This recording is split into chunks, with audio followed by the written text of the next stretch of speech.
Salut les amoureux du ballon rond, on commence cette revue de presse en Italie où débutait hier soir la 18e journée de Serie A. Et comme le rapporte la Gazzetta dello Sport sur sa une, l'Inter est à toute vitesse. Les Lombards ont giflé 5-0 la Salernitana de Franck Ribéry. C'est la manita du leader à Salerne, 103 buts sur l'année civile, résume le journal Le Papier Rose. Cette bonne opération et démonstration des Milanais fait aussi la couverture du Corriere dello Sport qui estime que Simone s'en va. Les Nerazzurri ont pris 4 points d'avance sur le Milan qui défiera le Napoli à San Siro demain soir. Enfin, pour Tuttosport, l'Inter est en fuite à Noël. Les hommes de Simone Inzaghi ont mis la Salernitana KO. Ils enchaînent leur 6e victoire consécutive. On jouait aussi en Allemagne hier soir à l'occasion de la 17e journée de Bundesliga.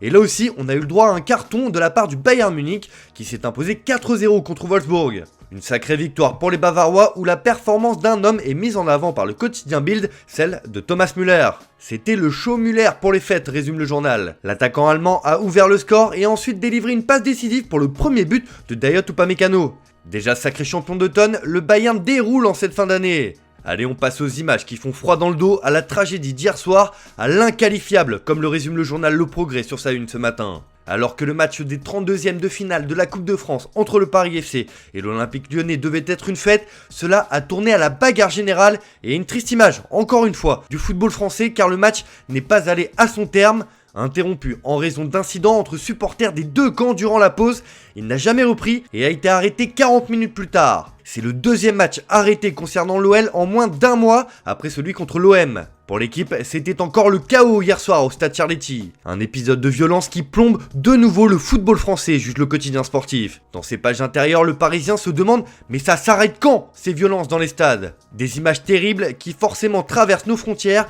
et font les gros titres un peu partout en Europe. Sur son site internet, Abola estime que la France est une véritable poudrière avec ses supporters. Pour Marca, c'est tout simplement intolérable et le quotidien espagnol demande « Mais combien de temps cela va-t-il encore se produire dans le football français ?» Pour As, c'est encore une honte en France avec les ultras. C'est un sentiment de consternation aussi pour Bild qui estime que la France est dans une véritable tempête avec ses supporters. Enfin, c'est peut-être la dernière heure qui résume le mieux cette soirée avec ce nouveau match de la honte en France. Bref, c'est toute l'Europe qui est scandalisée par ce que l'on a vu et qui est inadmissible. Retour au jeu et direction l'Espagne où Eden Hazard s'affiche en une de As ce matin. Alors que le Real Madrid est touché par une vague de Covid sans précédent, c'est maintenant ou jamais pour le Belge. L'épidémie de Covid à Madrid élimine presque tous les concurrents du Belge. Il n'a joué que 424 minutes cette saison et n'a pas été titulaire pendant 3 mois. L'attaquant a une véritable carte à jouer alors que les merengues affrontent Cadiz ce dimanche. De son côté, le FC Barcelone reçoit Elche et pour Xavi, il faut gagner à tout prix comme le placard Sport sur sa une ce matin. Le Barça doit retrouver le chemin de la victoire pour commencer à combler son retard. Xavi met la pression sur ses joueurs, explique le quotidien. Le club catalan n'a désormais plus le choix.